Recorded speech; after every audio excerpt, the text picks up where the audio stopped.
Before we get started, I just want to let everyone know that we are going to have some exciting giveaways after our short little speech on Millennial Moms. And so you want to stay in the room because HP is going to be giving away some really cool new products to those who can answer a few questions.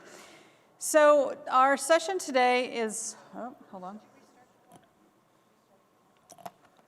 is on Millennial Moms and how HP has actually utilized and leveraged some of the behaviors of Millennial Moms to create a process which has helped them innovate new products, develop content for internally and for consumers, and also to shorten the amount of development time it has to do with products. Just to give you a little bit of, to establish my credibility, I just spent the last 5 years studying Millennial Moms for my book that just came out called Millennial Moms, 202 Facts That Brands Need to Know to Build Brands and Drive Sales. And we've heard a lot about millennials today, and I hear a lot of product people talking about millennials as I'm walking the showroom floors. And what's interesting is we all think we kind of know millennials, but there are some uniquenesses that are a little bit more granular than what we hear in the generalized, oh, they are self-serving, they're overconfident, they don't like to take direction. There's a lot of really positive qualities in the millennial generation that we can be leveraging to develop products and to help us in launching our products. I think it's really important to point out that there are currently 73 million millennials in the United States. Only 1/3 of those women who are millennials are actually moms yet. So you hear a lot about them, but there's actually 2/3 of the population that haven't had children yet. So there's a huge wave of millennials coming down the pipes. The other thing is that there's really a distinction between how an older millennial behaves and how a younger millennial behaves. And a lot of that has to do with the introduction of technology in their lifespan. So what we're going to do right now is I'm going to talk about a couple of particular behaviors that HP looked at and that we identified as behaviors in millennials that we wanted to leverage in helping them create a community and, and products. Okay, am I hitting the wrong? You should have it. Yeah. And Warren just left. Do you guys have a... Sorry about that. Sorry. My tech master left. Oh, that's the one you gave Warren? So I'll continue to talk while you find the thing. So the first behavior that we identified was a millennial's desire to learn. And the millennial's desire to learn really came out of the way that they were parented by their boomer parents. And in particular, the older millennials. And when I say the older millennials, I'm referring, here we go. I'm referring to the millennials who are 25 to 35 years old. And their boomer parents, they were raised on Baby Einstein videos. They were a showpiece for their parents, their boomer parents, who invested in violin lessons and extracurricular activities, where they grew up thinking and knowing that education was important. So they've grown up with this desire to learn. The younger millennials have a desire to learn thanks to technology and the fact that they were born into technology. So education and the desire to learn was one of the behaviors that we sought to leverage. The second one was the DIY mentality and the empowered confidence that millennials have. This started with the trophy generation. If you remember, boomers gave their children trophies for everything, right? And so they grew up with the mentality that they're very confident. They could do something and be rewarded for it. They also grew up on the Food Network and HGTV, where someone actually showed them that they could create something. And then Pinterest fueled their confidence in, hey, I can make that, and then I can show all of my friends that I did it. So we know that millennials have have an empowered confidence when it comes for making things, and they actually like to turn everyday household items into something that is productive. And you see this also in the emergence of the whole Etsy generation. And when I ask millennials in my research, where do you go for a gift? Etsy comes out very, very high in their selections. And then there's the motivation to share. Well, we all know that millennials love to share. It's part of their ecosystem. And recently I had the honor of being quoted in Billboard magazine. They asked me about, why is Adele so popular when it comes to millennial moms? And millennial moms really have been the segment that has been behind her in social media. Do you know Adele actually has only tweeted about 3 times in the last 6 months? However, she has such appeal when it comes to millennial moms that she has this marketing machine behind her that believes in her product and does that sharing for her and on her behalf. So we wanted to figure out with HP how we could leverage her desire to share. And then the millennials' love of images and doing more with them. We know that not only do they want to take a picture, but they want to try new filters on the photo. They want to print them on a paper that's different. They want to take that photo and make something of it. And so we were looking at that particular behavior, and we said to ourselves, how can we give her the tools that she wants to do more with those pictures and do them with the tools that HP has currently, and how can we get her to be a part of our force to develop new products to work with her photos. And then finally, we know that millennial moms not only want to be a follower, they want to be a contributor. And why? And a lot of people will ask me, why is it that influencer marketing works? And what motivates these millennial moms to actually want to share or to be a part of a mom's organization or a mom's group or host an in-home party in their house?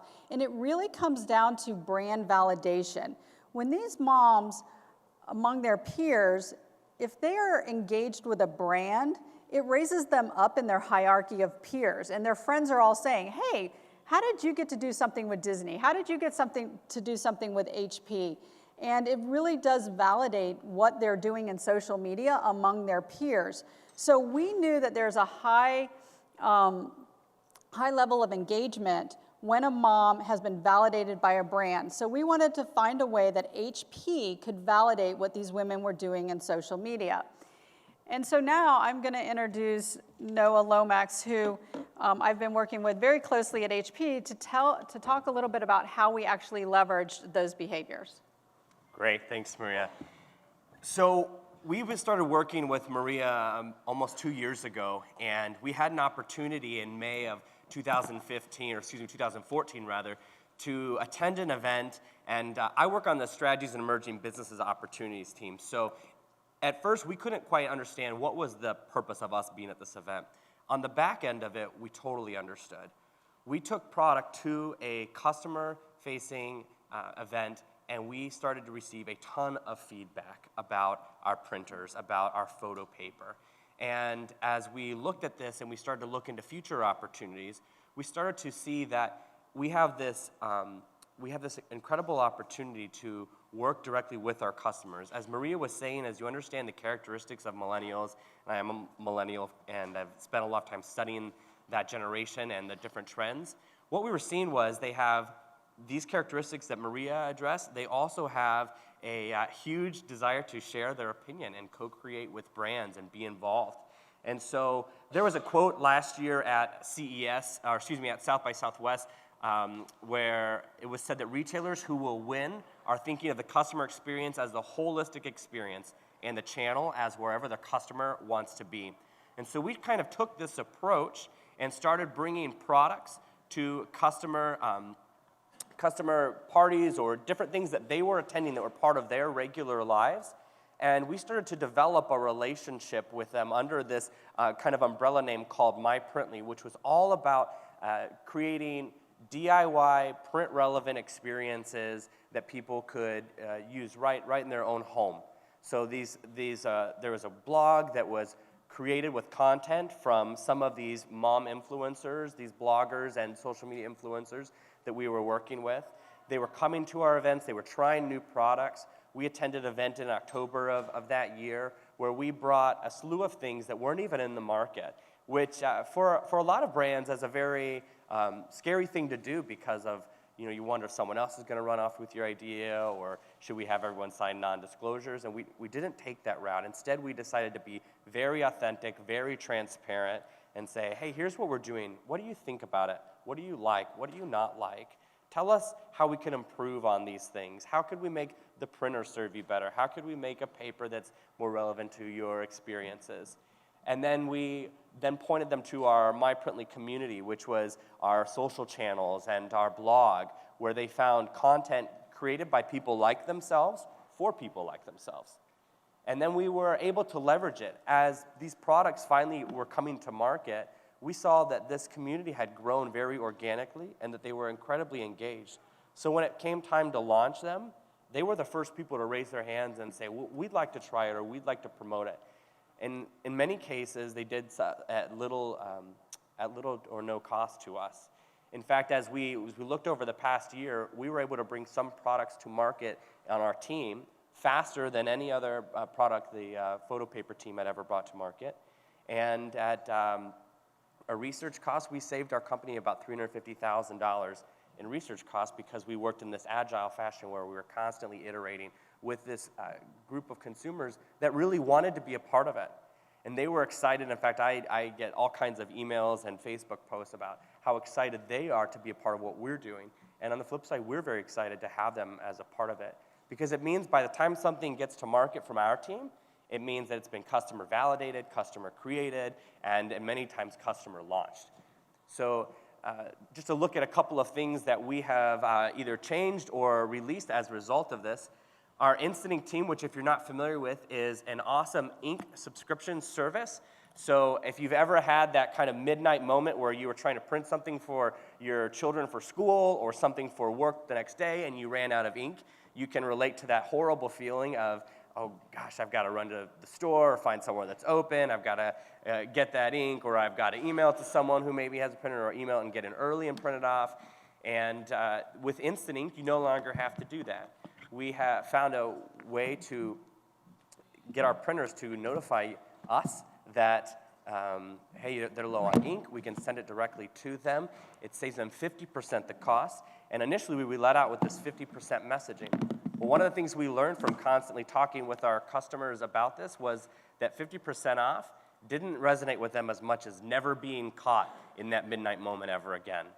Everyone related with that never run out feeling. And so we were able to iterate on our messaging and have a stronger response to market with that.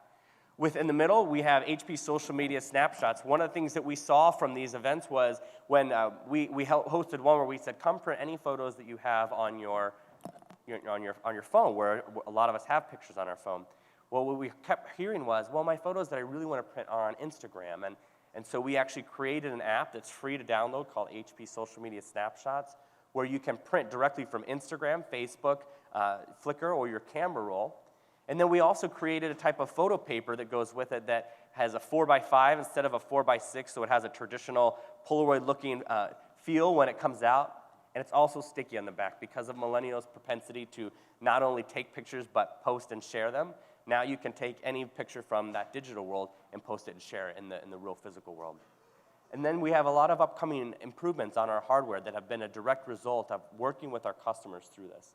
So it's been an exciting journey as we have really holistically integrated our customer from conception all the way to the launch of a number of our products. And the exciting thing about this journey is our focus is always on really what's next. What is that next thing that we are going to do? We have these ideas coming in. We have things in the funnel that we are working on, and we are excited to co-create with these customers.